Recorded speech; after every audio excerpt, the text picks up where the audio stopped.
ቀጣይ የምንመለከተው ሌሰን 3 ስለ ኪ ፊቸርስ ኦፍ ፌዴራሊዝም ወይም የፌዴራሊዝም ዋና ባህሪያቶችን እናያለን። የመጀመሪያው የፌዴራሊዝም ዋና ባህሪ ዲቪዥን ኦፍ ፓወር ወይም የስልጣን መከፋፈል። ይህ ማለት ስልጣን በህገ መንግስት መሰረት በፌዴራልና በክልል መንግስት ይከፋፈላል። እንደ ትርጉሙ እንደምንረዳው ፌዴራሊዝም ኢዝ ዘ ዲቪዥን ኦፍ ፓወር ቢትዊን ዘ ፌዴራል ኤንድ ሪጂናል ገቨርንመንት ብለናል። ስለዚህ ይህ ማለት የስልጣን ክፍፍል አለ።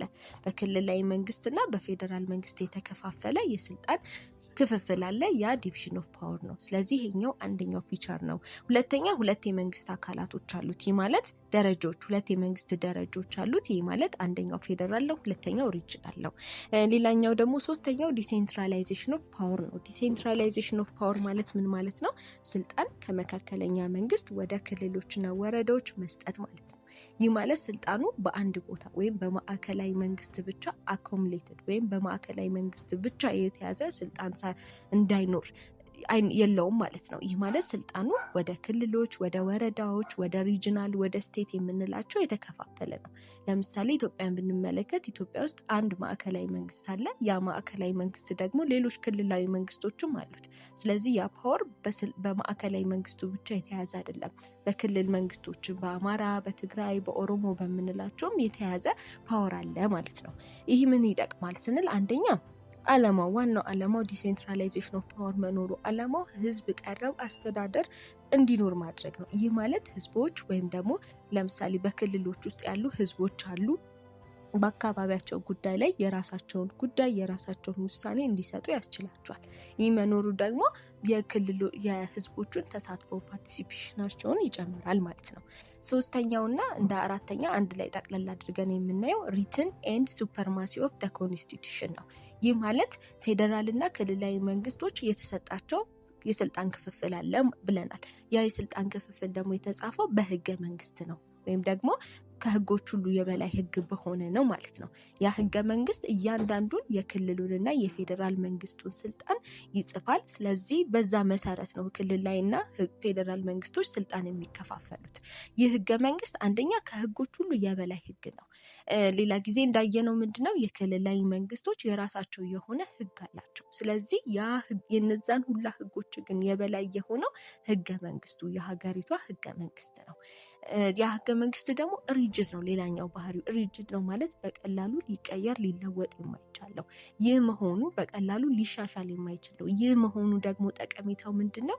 ማዕከላዊ መንግስቱ እንደፈለገ ያንን ህግ በራሱ በሚመቸው ሁኔታ እንዳያደርገው ይከላከላል ማለት ነው። ስለዚህ ዋና የምንላቸው ባጭሩ የፌዴራሊዝም ባህሪያት አንደኛው ዲቪዥን ኦፍ ፓወር ነው። ሁለተኛው ዲሴንትራላይዜሽን ኦፍ ፓወር ነው። ሶስተኛው ሪትን ኤንድ ሱፐርማሲ ኦፍ ኮንስቲቱሽን ነው።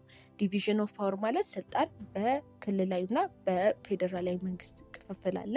ዲሴንትራላይዜሽን ማለት ስልጣን ከማዕከለኛ መንግስት ወደ ክልሎችና ወደ ወረዳዎች መስጠት ማለት ነው። ሶስተኛው ሱፐርማሲ ኤንድ ሪትን ኮንስቲቱሽን ማለት ለክልላዊና ለፌዴራላዊ መንግስት የተጻፈ ከህጎቹ በላይ ሁሉ የህግ የሆነ ህገ መንግስት አለ ማለት ነው። ሌሰን 4 አድቫንቴጅ ኤንድ ዲስአድቫንቴጅ ኦፍ ፌዴራሊዝም ወይም የፌዴራሊዝም ጥቅምና ጉዳቶችን ነው የምናየው። የምንጀምረው ከአድቫንቴጅ ኦፍ ፌዴራሊዝም ወይም የፌዴራሊዝም ጥቅም ነው። ፌዴራሊዝም አንደኛው ጥቅሙ ምንድነው? ዲቪዥን ኦፍ ፓወር ወይም የስልጣን መከፋፈል። ይህ ደግሞ ምንድነው? ስልጣን በፌዴራልና በክልል መንግስት የተከፋፈለ ነው። ይህ መሆኑ ስልጣን በአንድ ማዕከላዊ ቦታ ብቻ እንዳይያዝ ወይም ደግሞ በአንድ ስልጣን ብቻ እንዳይተካ ይረዳል ማለት ነው። ሁለተኛ ሪትን ኤንድ ሪጅድ ኮንስቲቱሽን። ይህ ማለት የተጻፈና በቀላሉ የማይቀየር ህገ መንግስት መኖሩ። ይህ ህገ መንግስት አንደኛ ከህጎች ሁሉ የበላይ ህግ ነው።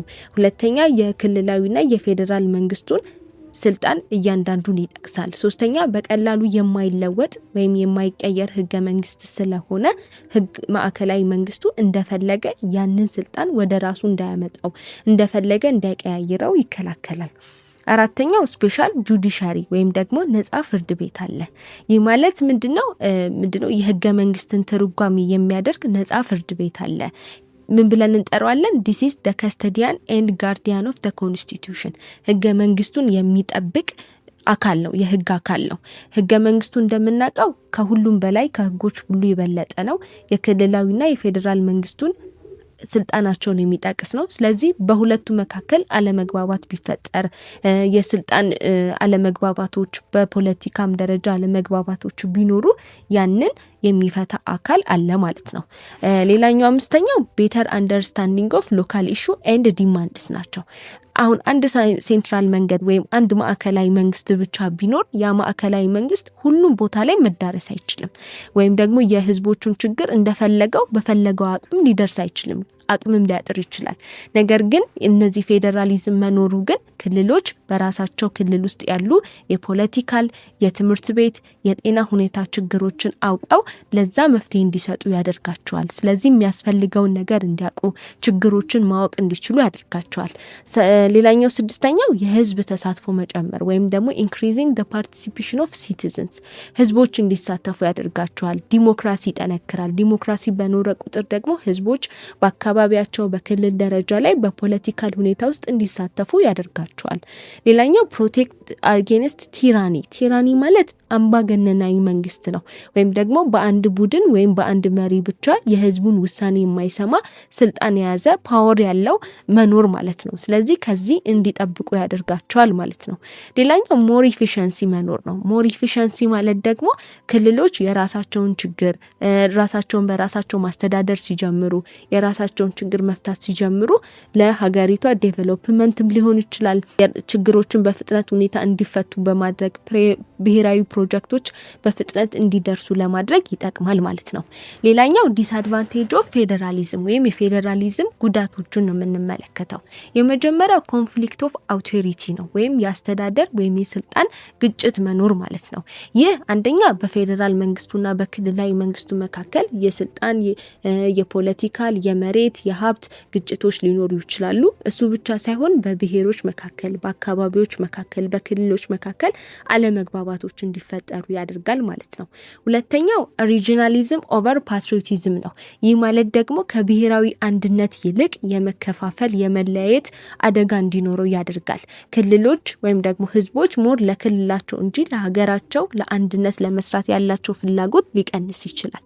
ሶስተኛው ላክ ኦፍ አካውንታቢሊቲ ወይም ከተጠያቂነት ይቀንሳል ማለት ነው። ምክንያቱም ሁለት መንግስት ነው ያለው፣ ክልላዊና ፌዴራል መንግስት አለ።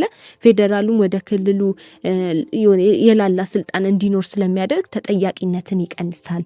አራተኛው ኢኒኳሊቲ ቢትዊን ስቴትስ ናቸው። በክልሎች መካከል ልዩነት ሊኖር ይችላል።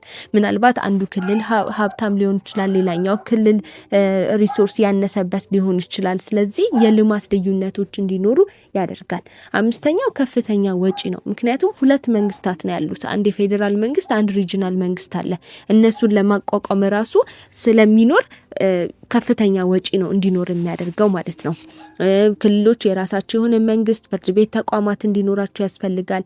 ይሄ ሲሆን ደግሞ ፌዴራል መንግስቱም የራሱ የፍርድ ቤት ተቋማት የራሱ መንግስት አለው። ስለዚህ ይሄ ከፍተኛ ወጪ እንዲኖር ያደርጋል ማለት ነው። ሌላኛው ብሎኬጅ ኦፍ ናሽናል ፖሊሲስ ባይ ስቴትስ ናቸው። አንዳንድ ክልሎች አንዳንድ የፌዴራል ፖሊሶችን ላይከተሉ ይችላሉ። ይሄም ለግጭት ድጋሚ ብሔራዊ ፕሮጀክቶች ኢፊሸንሲ እንዳይኖረው ሊከላከል ይችላል ማለት ነው። ኢትዮ ኮንሰፕት ሴንተር የእናንተው ምርጥ ቻናል